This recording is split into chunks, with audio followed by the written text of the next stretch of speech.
podcast. You are trapped in history with Mr. Malcolmson and Miss Basham. Today we are going to have episode 7, which is a little bit about humanism in the Renaissance. Okay, so the first thing we're going to talk about is just kind of what is humanism. It's a really big word, lots of isms in history. Humanism basically is just the focus on the individual.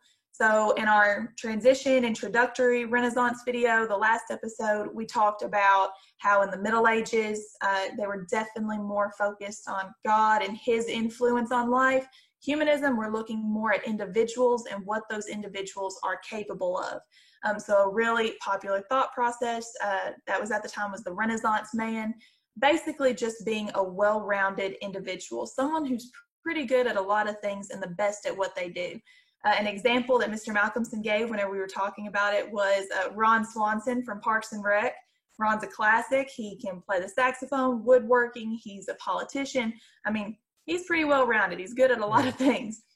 So he would definitely be seen as a Renaissance man. And we're going to have a whole episode later on kind of dedicated to this idea of a Renaissance man. Oh yeah, and Miss Basham, I know that you have several names yourself that I'm not even familiar with these people. That I know that the students will know and I don't know because I'm too old for that. But it's going to be interesting just to show those names and show how they tie into the whole Renaissance man aspect. And this individualism thing, there's many factors that the students will get later that contribute to the shift from more of a religious focus and labor focus into more of an individual one over time. Now, obviously, our last episodes, the Black Death plays into that a little bit because, as Ms. Basham said, it changes the way people view about religion or about God in what ways.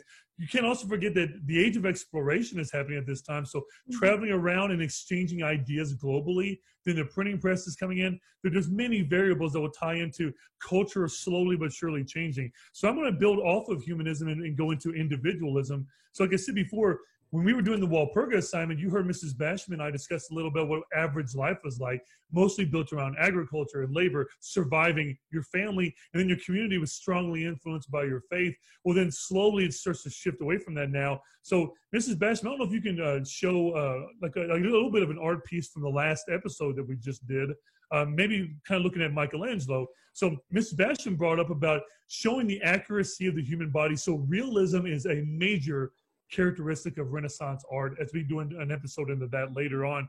But something else we wanted to point about this art piece from Michelangelo called David that we did in last episode is that the muscular aspect of this, because symbolically that also demonstrates the strength of man. Now, keep in mind, the way David looks is, it reminds you of like a Greek kind of god statue, like Athena or somebody like that. However, David is relatable. David is a human. David is someone that he's represented as very muscular because it's showing what humans are capable of. And that's different. Usually you see statues glorify gods in the past. Now we're seeing statues praise humans. And that's one of those shifts. And then let's get to the guy that we usually focus on this, because I know we're going to get more into the art later about most of the themes in Middle Ages being religious themes. Now most of these will be human themes. But now we're going to go to, I guess we can say, our father. He's very important for your test. So this is Francisco Petrarch. I know his name looks like it says Petrarch on there. He is a very famous poet. He's just one of those individuals, like maybe some of you, he has a hard time relating to people his own age and in his own culture and his society, but he loved ancient Greek culture, ancient Roman culture. And one of his famous heroes was a man named Cicero. And I'll put more information in here now. He famously writes letters. He starts writing letters in Latin, which was formerly a dead language, to these men that are dead, like Cicero, because he's trying to revitalize this thing. So Petrarch is one of the famous individuals that really brings to Italy, brings to Europe these classical ideas that we had in the past, classic being a key word for your test. And without people like Petrarch, you don't have that movement kind of pushing in there, and this cultural change slowly happening over time with the printing press, the new spread of ideas, the new spread of art. So he is the man that is attributed with being the father of Renaissance humanism, the father of how there should be more of a focus on the world around us here. And he believed that there should be less of a focus on the afterlife, where Christians in general were usually more concerned with. He's focusing on humans now. And that's my conclusion when it comes to humanism. Ms. Basham, do you have any last thoughts when it comes to humanism, individualism, or just Petrarch?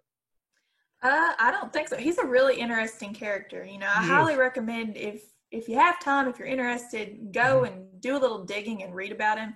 he's a strange character too at times. He is. I mean, most of these people are strange. And again, this short podcast doesn't do any kind of justice on there. You can hold a whole class over him.